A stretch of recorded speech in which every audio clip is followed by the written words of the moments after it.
We have a lot of interesting news today. Things are moving. Current status, we still have the trajectory going up.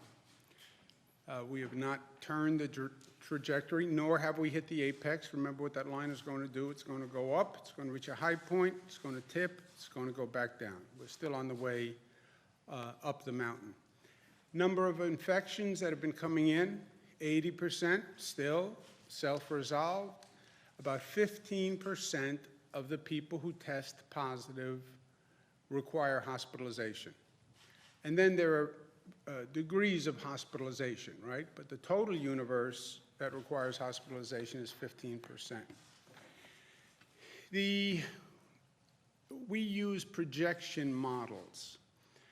We have Cornell Weill, which is a great medical institution that does projection models. We use McKinsey that does projection models. Department of Health does projection models. The projection models are important because they are projecting the possible trajectory and projecting the possible need, right? So we're planning for a need. The projection models do that. The projection models are just that. They are models of projections. They're not necessarily definitive, but it's the only device that we have to plan, right? Follow the data, follow the data, follow the data.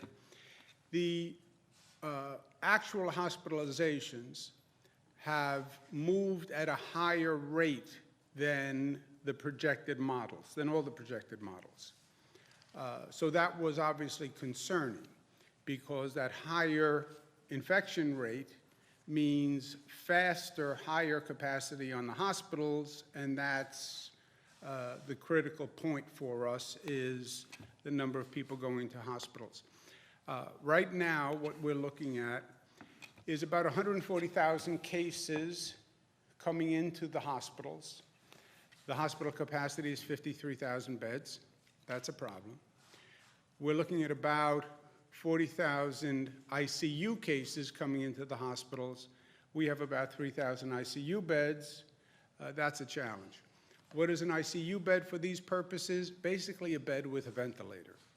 The ventilator is the most critical piece of equipment for an intensive care unit bed because this is a respiratory illness and people need more ventilation than usual.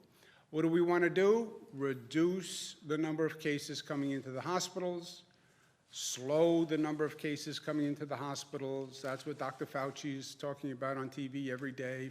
Flatten the curve, flatten the curve, flatten the curve. Slow the number of people coming into hospitals so we can deal with them in the hospitals. And we are working on that. At the same time, increase your hospital capacity, right? So try to slow the number of cases coming into the hospital, meanwhile, raise your hospital capacity. We are working on both simultaneously. We have been from day one. Reduce the number of cases coming in, flatten the curve, slow the spread of the infection. We are doing everything we can on that. That's banning non-essential workers, that's social distancing, that's closing restaurants, closing gyms, just flatten the curve, slow the infection rate. One issue we had was in New York City, where we had a higher level of density than we wanted, especially in the New York City parks, especially with young people. I've been as direct as I can and as blunt as I can on young people and the misinformation that they have. You can catch the coronavirus. You may think you are a superhero. You're really not. You can catch it, and you can transfer it, which makes you dangerous to the people who you love. But the New York City parks have been a problem. I saw the problem myself firsthand. I spoke to Mayor de Blasio. I spoke to Speaker Johnson. We said, come up with a plan in 24 hours that everybody agreed with. They came up with a plan. We're now implementing that plan. I signed off on that plan. The plan is going to pilot closing streets in New York City because we have much less traffic in New York City. We have many fewer vehicles in New York City. Open streets. People want to walk. They want to go out and get some air. You want a less dense area. So pilot closing streets to cars, opening streets to pedestrians.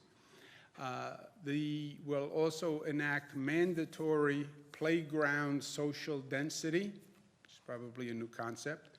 No close contact sports in a playground. No basketball, for example. You cannot do it.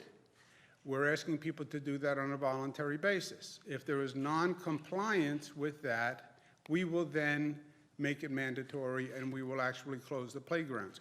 We don't want to do that because playgrounds are a place to go out and get open air, but you have to exercise social density even in a playground.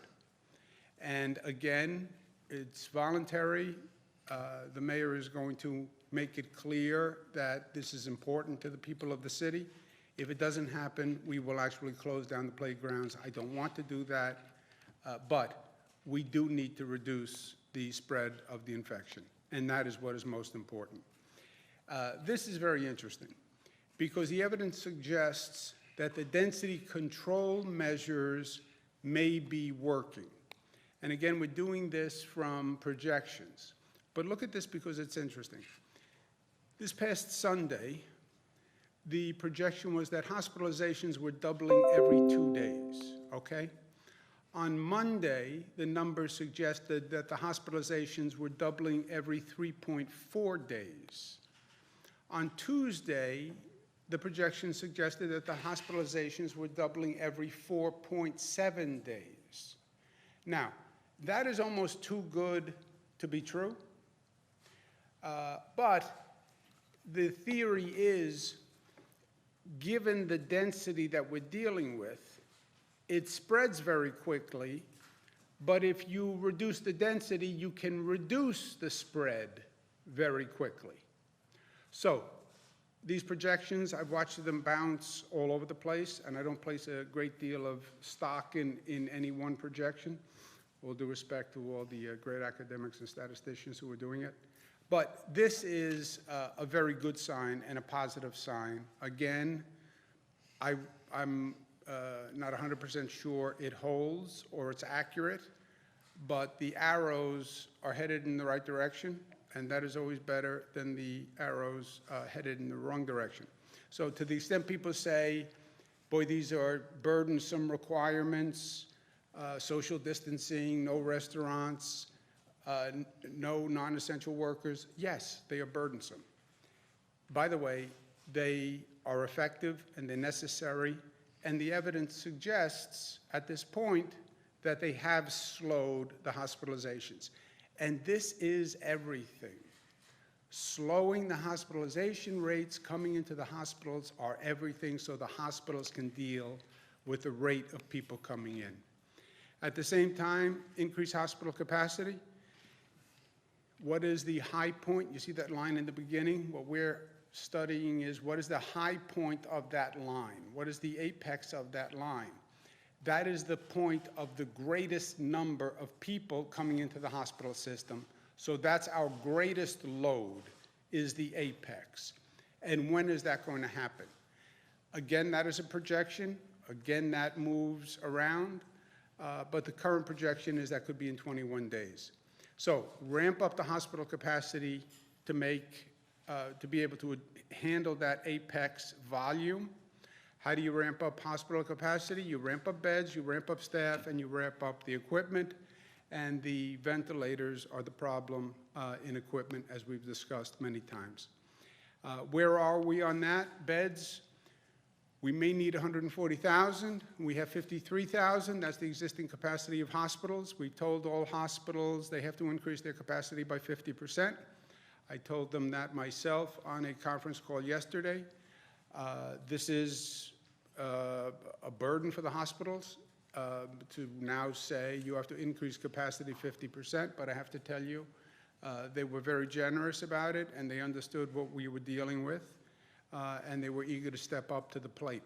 If you increase hospital capacity by 50%, that gets you 27,000 beds. On top of the existing, it takes you to 80. Some hospitals, I asked as a goal, try to increase by 100% your capacity. 50% was the minimum. The goal was 100. I believe some hospitals will actually try to do that. And I encourage them to try to do that, as impossible as it sounds. But now is the time to be aggressive and do things you've never done before. If some of them do that, and I believe some of them will, that would be additional 5,000 beds. We get to 85,000 beds. FEMA, Army Corps of Engineers, what we're doing in Javits Center, what we're doing in the Westchester Convention Center, Westbury campus, Stony Brook campus, that's another 4,000, takes us to 89,000. The U.S. Navy ship Comfort, the President dispatched, that would be 1,000 beds to backfill from hotels, that takes you to 90,000. If we take all the state dormitories in downstate New York, that could get us an additional 29,000 beds. We'd be at 119,000 beds. You're still not at the 140 that you need, but then we're looking at hotels, we're looking at former nursing homes, converting other facilities to make up the differential. So a lot, creative, aggressive, but in life, you do what you have to do. And that's what we're doing on the bed capacity. Protective equipment, we have been shopping around the world. We have a whole team that's doing it. Right now, we have enough protective equipment, gloves, masks, gowns, for all the hospitals statewide that are dealing with it. I brought down a shipment to New York City yesterday. Today, no hospital, no nurse, no doctor can say legitimately, I don't have protective equipment. Right now, and for the foreseeable future, we have a supply. We do not yet have secured a supply for 3 weeks from now, 4 weeks from now, 5 weeks from now, but we are still shopping. And taking care of this immediate need was also good news and a good job by the team. And again, we are still shopping for more equipment. Ventilators, ventilators, ventilators. We need 30,000. We have, in the existing hospital system, 4,000 ventilators. This is just in the normal operation of hospitals, et cetera. We have purchased 7,000, and we are still shopping. Federal government has sent 4,000. We're exploring splitting, where one ventilator could do 2 patients. Italy has had to do this because they were forced to do it. I want to see if we can study it and do it a little smarter and have a little more time experimenting with it, but we're looking at splitting the ventilators.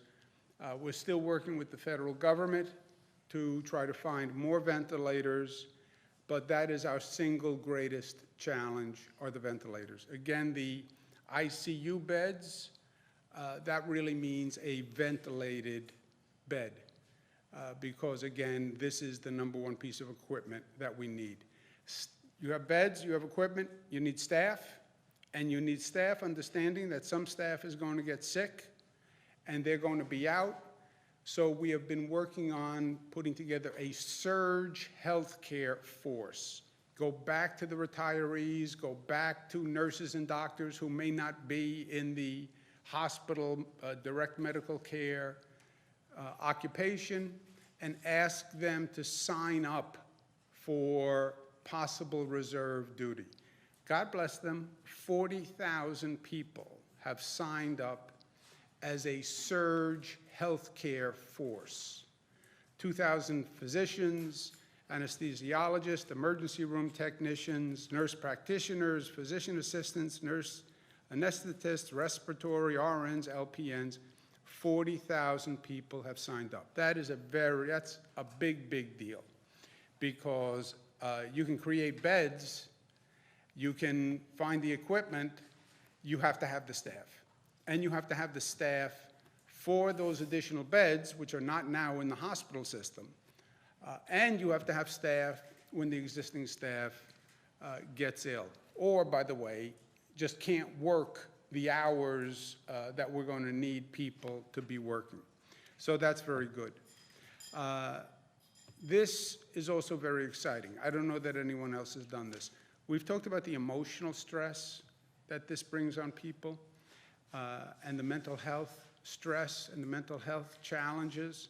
No one's really talking about this. You know, we're all concerned about the immediate critical need, the life and death of the immediate situation, which is right. But don't underestimate the emotional trauma that people are feeling and the emotional health issues. We asked for mental health professionals to voluntarily sign up to provide online mental health services. 6,000 mental health professionals agreed to volunteer to provide mental health services for people who need it. How beautiful is that? And the hotline, 1-844-863-9314. You can call that hotline. You can schedule an appointment with a mental health professional, totally free, to talk to them about what you're feeling and what stress you're feeling.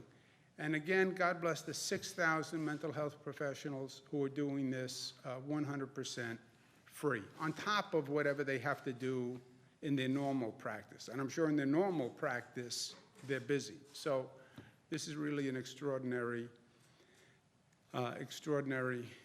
step by them. Federal government, I spoke with President Trump several times. I spoke with him last night. I spoke with him this morning. I've spoken to people in the White House who are handling these operations. I've spoken with the Vice President. I've spoken with Jared Kushner, who is a New Yorker. He knows New York, and he's working in the White House, and he's been extraordinarily helpful on all of these situations. What we're working on is a common challenge. No one has these ventilators, and no one ever anticipated a situation where you would need this number of ventilators to deal with a public health emergency. So we have purchased everything that can be purchased. We're now in a situation that we're trying to accelerate production of these ventilators, and a ventilator is a complicated piece of equipment. The president and his team, I think, are using the DPA well, because it's basically a leverage tool when you're dealing with private companies, right? We need your help, we can demand your help, or you could agree to help, and we need you to step up and increase production.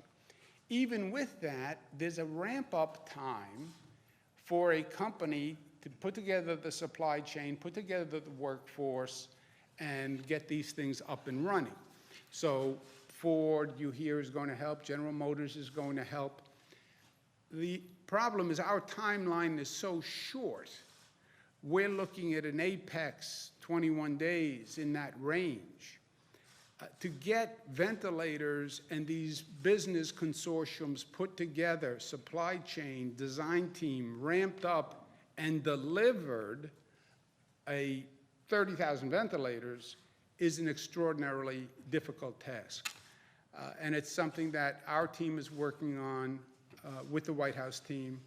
And I want to thank the President for his cooperation, and his team for their cooperation. We're getting very creative. We're talking to countries around the world, as well as new companies that could do production. We're also talking to the White House about another concept.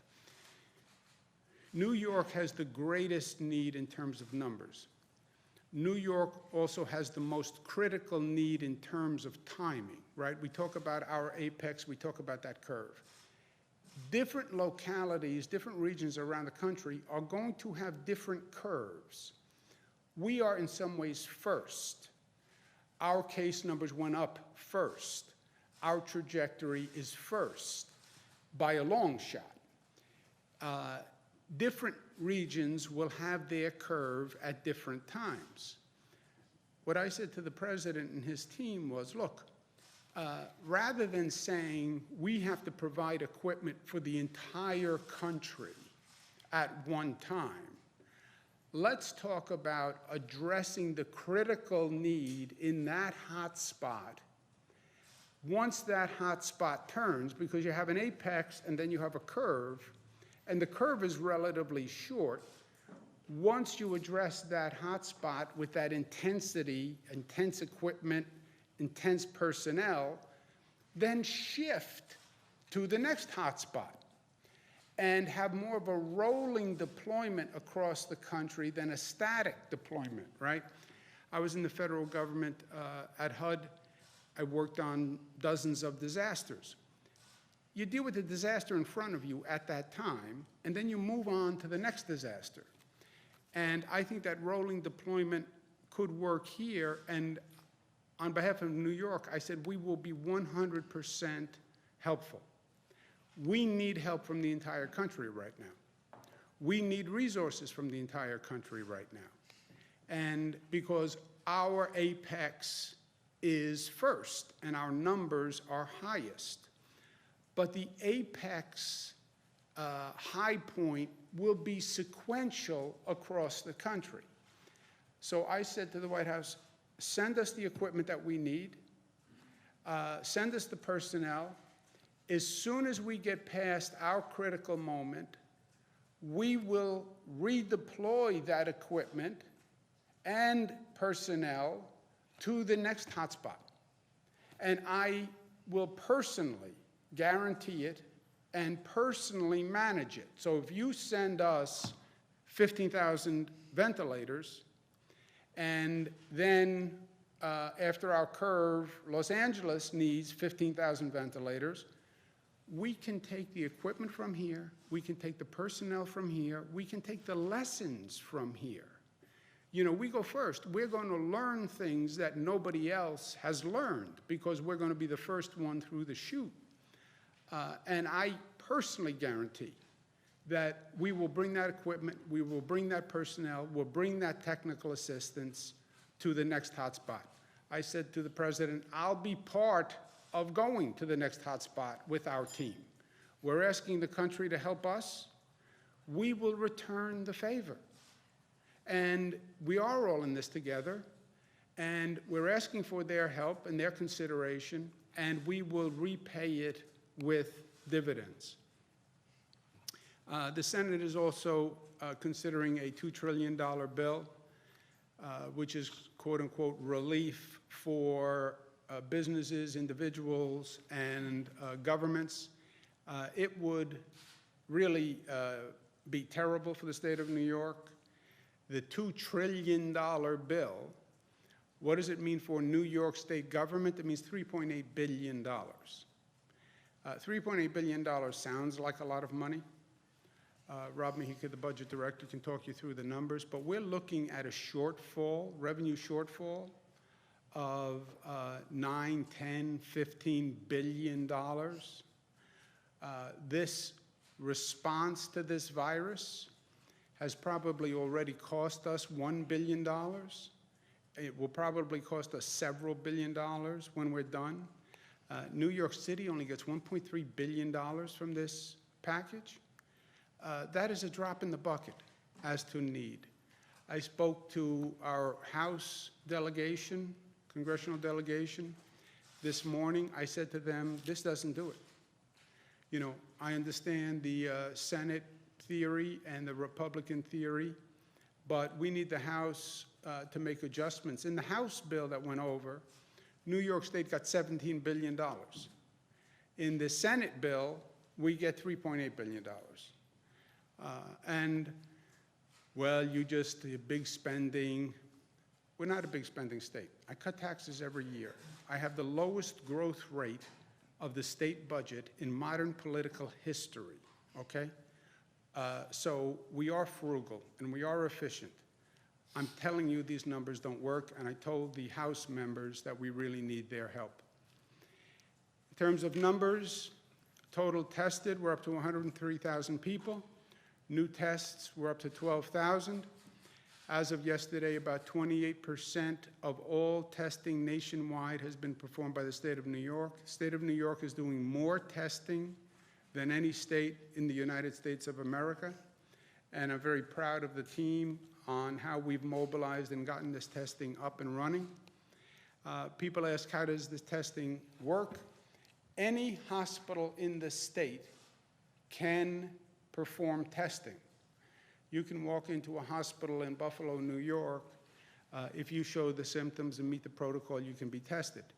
Strategically, we deploy testing in the most dense areas. Where do we set up the drive-thrus, et cetera? Why?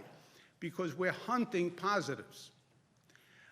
We're hunting positives so we can isolate them and reduce the spread. You're more likely to get positives in high positive areas, right? Set up a drive-through in the Bronx versus set up a drive-through in Chautauqua County, you're going to get more positives in the Bronx, and that's what we want. But anyone, anywhere in the state, you have symptoms, you're concerned, you can walk into any hospital, that hospital can get a test performed. Number of positive cases, we're up to 30,000. Number of new cases, 5,000. Again, you see the numbers, 17,000 New York City, 4,000 in Westchester, 3,000 in Nassau County. Relatively, Westchester, we have dramatically slowed what was an exponential increase. So again, on the good news side, can you slow the rate of infection? Yes. How do you know? Look at what we did in Westchester. That was the hottest cluster in the United States of America.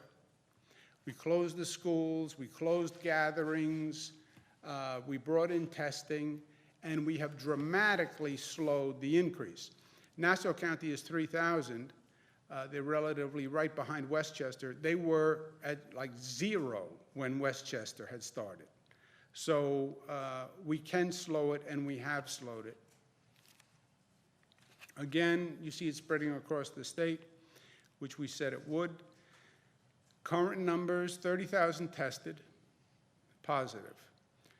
12% of those who test positive are hospitalized. 3% of the positives are in ICU. Okay? This is deep breath time again. I'm anxious, I'm nervous. What does it mean? 30,000 tested positive. 12% are in the hospital. 3% are in ICU. If you look at those 3%, they're going to be predominantly senior citizens, people with underlying illnesses, people with emphysema, people with a compromised immune system. That's what this effort is all about. All the noise, all the energy, it's about that 3%. Take a deep breath. Now, that 3%, that's my mother, that's your sister. These are people we love. These are our grandparents. And we're going to do everything we can to protect every one of them. And I give the people of the state of New York my word that we're doing it. But we're talking about 3% of the people who tested positive, who we're worrying about. Most impacted states, we're at 30,000. Next closest state is New Jersey at 3, California 2. This is a really dramatic differential, and this is what I argue to anyone who will listen. We have 10 times the problem that the next state has, which is New Jersey. You compare us to California, which is larger in terms of population. We have 15 times the problem. Now, you have to ask yourself, why? Why does New York have such a high number? And again, in the totality, we understand what it means, but why does New York have such a high number? And this is my personal opinion. I like to make sure that I separate facts from personal opinion. The facts I give you are the best facts I have. And again, the data changes day to day, but I give you exactly what I have on a day-to-day basis. Personal opinion, why does New York have so many more cases than any other state? How can it be? You're 15 times the number of California. I mean, it really is breathtaking when you think about it. State of Massachusetts with 30 times the number of cases. So why is the question that people ask me. Two answers. Answer one is because we welcome people from across the globe. We have people coming here, we have people who came here from China, who came here from Italy, who came here from countries all around the globe. We have international travelers who were in China and who were in Italy and who were in Korea and who came here. And I have no doubt that the virus was here much earlier than we even know. And I have no doubt that the virus was here much earlier than it was in any other state, because those people come here first. That's the first answer. The second answer is because we are close. Because we are close. We talk about the virus and how it transfers in a dense area. It's literally because we are close, because we live close to one another, because we're close to one another on the street, because we live in close communities, because we're close to one another on the bus, we're close to one another in the restaurant, we're close to one another in the movie theater. And we have one of the most dense, close environments in the country. And that's why the virus communicated the way it did. Our closeness makes us vulnerable. Our closeness makes us vulnerable. That spatial closeness makes us vulnerable. But it's true that your greatest weakness is also your greatest strength. And our closeness is what makes us who we are. That is what New York is. Our closeness is what makes us special. Our acceptance, our openness is what makes us special. It's what makes us feel so connected one to another. It's what makes us so accepting of one another. It is the closeness that makes us the human beings that we are. The closeness is that New York humanity that I think exists nowhere else. The closeness is what makes our sense of community. And there's a gentleman who I still look to for guidance and for leadership and for inspiration. He's not here anymore for you. He's still here for me. But he said things more profound and more beautifully than most other people ever have. And one of the things he said that is so appropriate for today: we believe in a single fundamental idea that describes better than most textbooks and any speech that I could write what a proper government should be. The idea of family, mutuality, the sharing of benefits and burdens for the good of all, feeling one another's pain, sharing one another's blessings, reasonably, honestly, fairly, without respect to race or sex or geography or political affiliation. That is New York. It is that closeness, that concept of family, of community. That's what makes New York, New York. And that's what made us vulnerable here. But it is also that closeness and that connection and that humanity and that sharing that is our greatest strength. And that is what is going to overcome at the end of the day. I promise you that. I can see how New Yorkers are responding. I can see how New Yorkers are treating one another. I see the 6,000 mental health volunteers. I see the 40,000 healthcare workers stepping up. I see the vendors calling me saying I can help. That's New York. That's New York. And that, my friends, is undefeatable. And I am glad, in some ways, that we're first with this situation, because we will overcome. And we will show the other communities across this country how to do it. We'll be there for them. We want them to be there for us. And we will be there for each other, as we always have been. Any questions? How does the state decide who is priority when it comes to ventilators? We have no anticipation of having to prioritize ventilator usage. Our goal is to have a ventilator for anyone who needs one. You showed up numbers that showed you're optimistically at 15,000 and you say you're going to need 40,000. So some nitty-gritty questions. Where are those ventilators that have come in from FEMA going?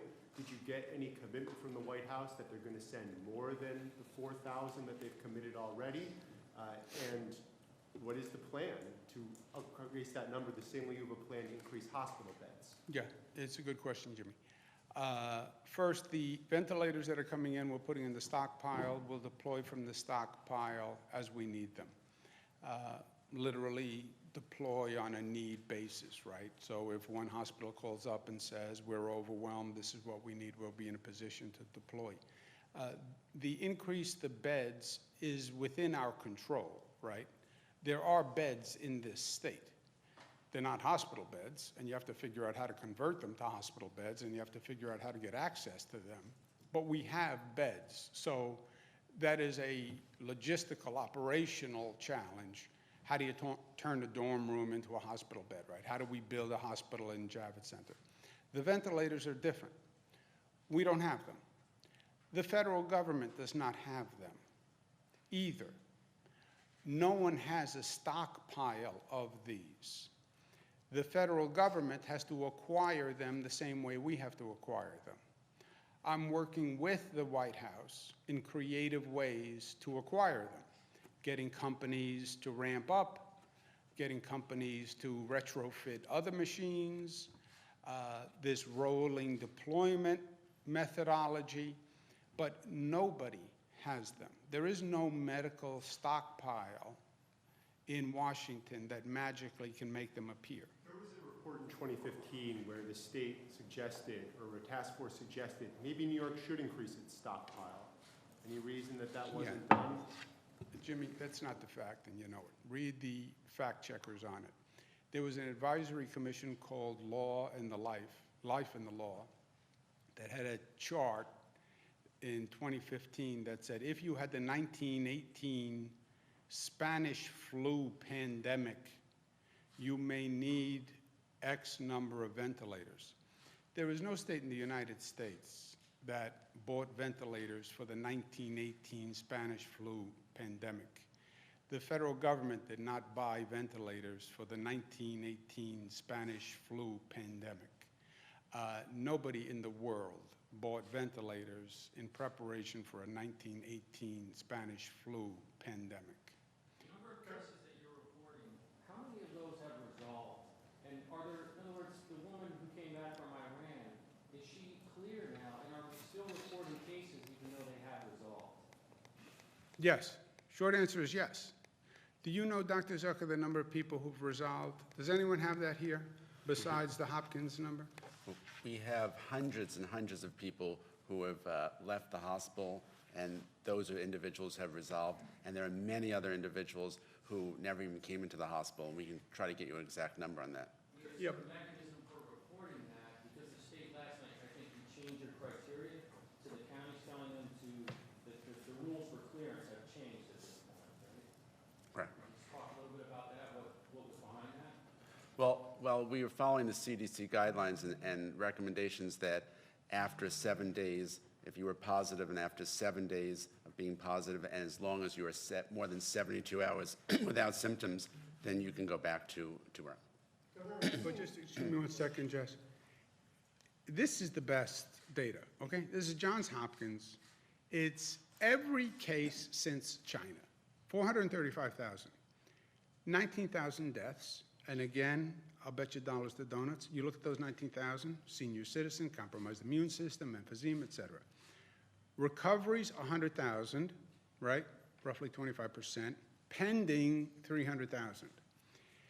But yes, the recoveries are recoveries. You get it. The people we've had, people who I know, they stay home for 2 weeks, and they then test negative.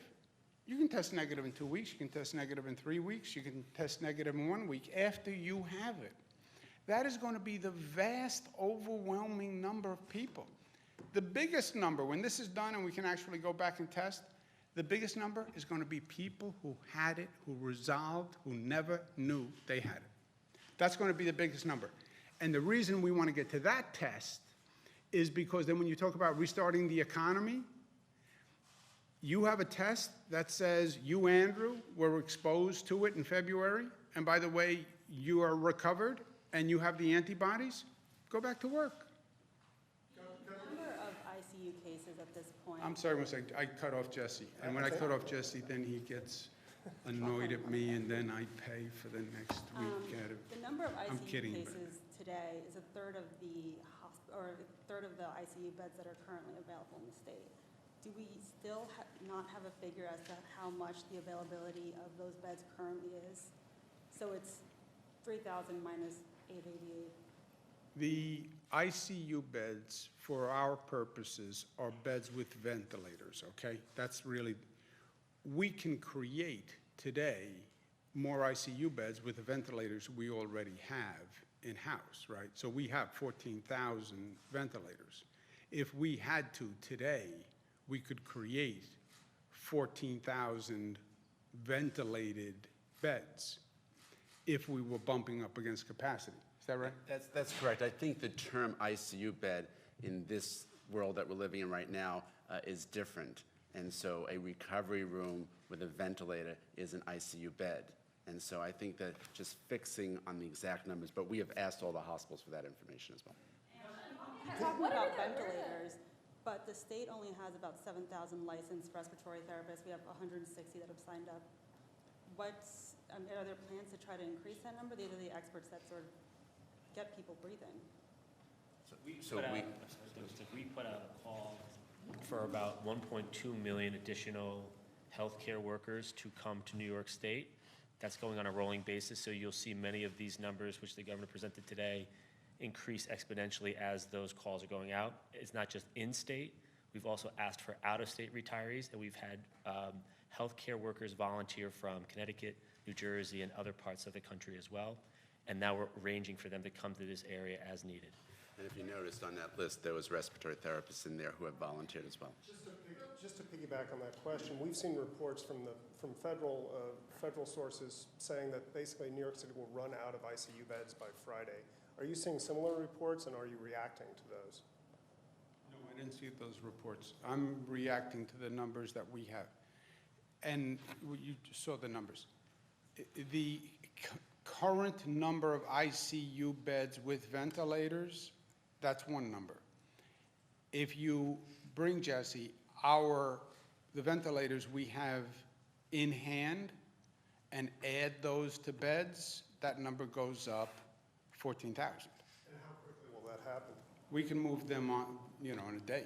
When you say they're in a stockpile, is that a stockpile here in Albany? Is that close to New York City? Stockpile here, we have multiple stockpiles, which we did when we ramped up the whole disaster emergency management system. So we have multiple stockpiles.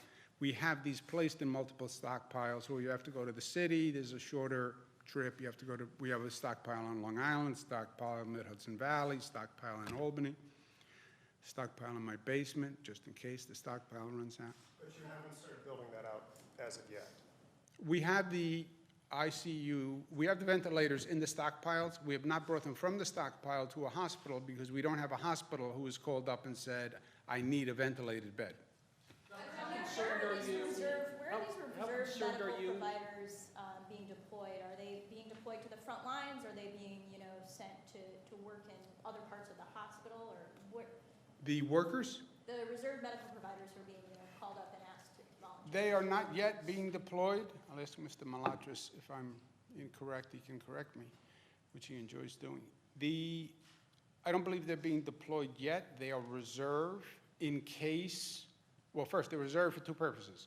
You open new beds, you now need staff for the new beds. We open up a dormitory, 200 beds. You don't have, now you need staff to do the 200 beds. Or you have a hospital that has a severe shortage of workers because of hours or sickness, we would backfill. But Jim, I don't believe we're now deploying the reserves. That's correct. Should patients be concerned at all about the rollbacks of some regulations, including record keeping, medical malpractice protections, and other, regulations that have been rolled back? Doctor? We're looking at those issues as well. There are some concerns that have been raised, but we as we mentioned in a previous press conference, the governor said that we should look at our rules and regulations and adapt accordingly. So we're going to do that as well. Look, we did waive, I was on the phone with all the hospital administrators. The Department of Health, I'm going to say this in a nice way, don't worry. Department of Health has multiple regulations to run the best health system in the United States of America. And those regulations make it so. The regulations can sometimes get in the way of expedition and facilitation and mobilization. So we said, in this case, we're going to relax many of the regulations so they can staff up, they can increase capacity. You ask a hospital to double capacity. We have all sorts of space regulations. So you need flexibility for them to do what we're asking them to do. How concerned are you if the cure is worse than the disease mentality? Governor, I'm confused. Do you plan to work with New York City officials to release parolees from Rikers? If I need to work with New York City, but Rikers is run by New York City. Did you have a point? No, I was just going to say, New York City is already doing that on their own, so it's not something that they need us on. But we talk to New York City 77 times a day, so if that conversation needs to be had, it'll be had. And are you worried 78 about to be the accurate. spending package? Do they fix that technical error with the No. Medicaid? Do you plan to try to fix that then, or? I can't. You need to be a congressperson. You need to be a senator. I've communicated with all of them. I understand the Washington bureaucracy. I was there. But I passed bills when I was HUD secretary. I know how hard it is, but I also know how high the stakes are here. You look at the loss in the revenue, what you guys have been talking about to me, how do you do a state budget with that dramatic loss in revenue? And Rob Mejica has been saying, well, the federal government is going to pass a stimulus package that delivers additional funding to state governments. Okay, here's the package. It gives us $3.8 billion. The hole is as high as $15 billion.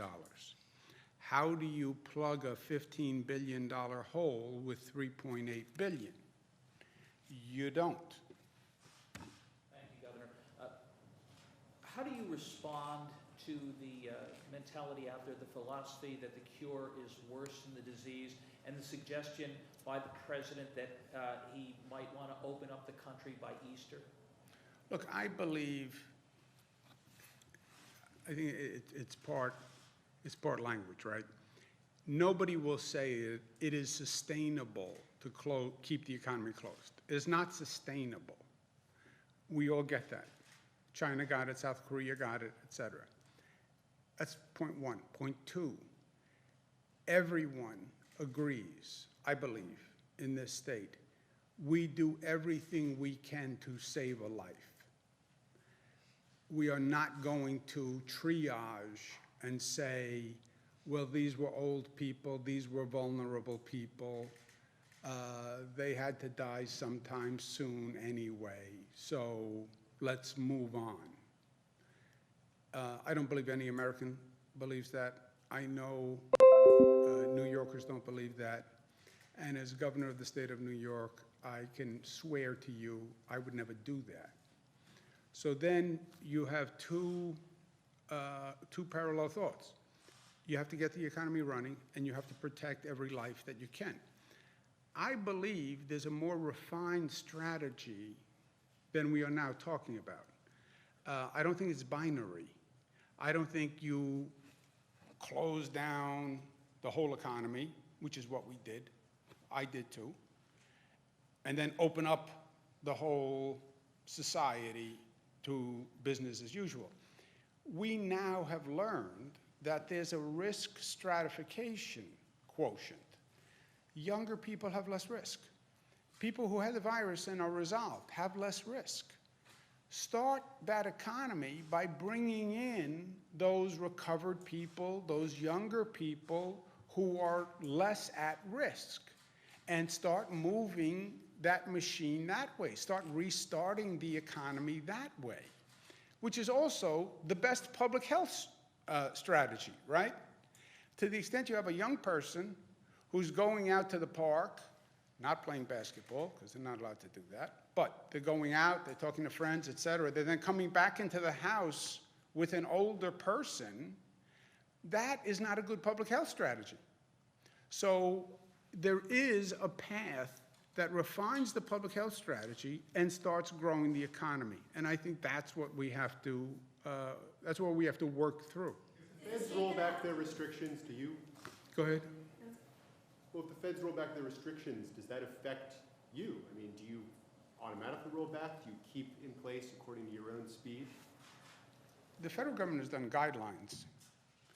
They call them guidelines because they are guidelines. And then states can follow the guidelines. States can fashion the guidelines to fit their specific circumstance.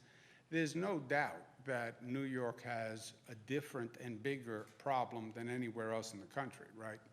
That's every number you see. That's every fact you know. So there's no doubt we have a greater challenge here in New York, density, numbers, and one of the most intense economies. So that all has to be taken into consideration, and I don't think there is any cookie cutter. You know, what works for New York, I don't know necessarily is going to work for Tulsa or San Antonio. So we'll come up with a plan that works for New York, and the federal government isn't saying we mandate anything. They're saying we're offering guidelines. What do you make of the president's team saying that anyone who's visited New York City should self-quarantine for 2 weeks? And second question, will you self-quarantine since you were in New York City yesterday? Self-quarantine in New York State? The president's team said anyone who traveled to New York City should self-quarantine for 2 weeks. In New York? In New York City. No, I don't think, if you were in New York City, you must quarantine in New York State. You don't have to go back to New York City to quarantine. I'm going to quarantine in New York State. What do you make of that dictum, and what will you use That self-quarantine? is a medical advisory. Most important thing in life is to know what you don't know. I don't know medicine. I would turn to the doctor. So I think you need to follow the CDC guidelines, and the CDC guidelines recommend that you stay a distance away, social distancing as well, whether it's in New York or not. And this is beyond New York, as the governor has mentioned. It's not just in New York that these cases. But the feds are saying that if you've been to New York City, you should quarantine for 2 weeks, right? I would not follow that. I believe that you should follow the guidelines in general, that you should social distance. And if you were in New York and you go somewhere else, these cases are all over the country. It's not just New York. We are at the forefront, as the governor has said, but it's elsewhere. Last question, because you're so polite and you wait and you. To write the budget, is New York going to have to resort to emergency loans? If so, what would that look like? And, you know, when it comes to like short-term authority or? If we don't get more funding from the feds, I don't know how we write the budget. And that's why this Senate bill is so troublesome. I know the politics of play nice and don't put any pressure on any other elected official. Otherwise, they'll say you have sharp elbows and you don't play nice in the sandbox. This is not a time to play nice in the sandbox. I represent the people of the state of New York. I get paid to represent them. I'm an attorney, I'm an advocate. I'm a New Yorker born and bred. I'm New York tough. If you are hurting the people of the state, I'm going to do everything I can do to defend them. And I'm going to fight for the people of New York to the best of my ability. And we need more federal help than this bill gives us. The House bill would have given us $17 billion. The Senate bill gives us $3 billion. I mean, that's a dramatic, dramatic difference. I'm going to go to work. Thank you very much, guys. Not that this wasn't work. It's like a pleasure, though, a pleasure.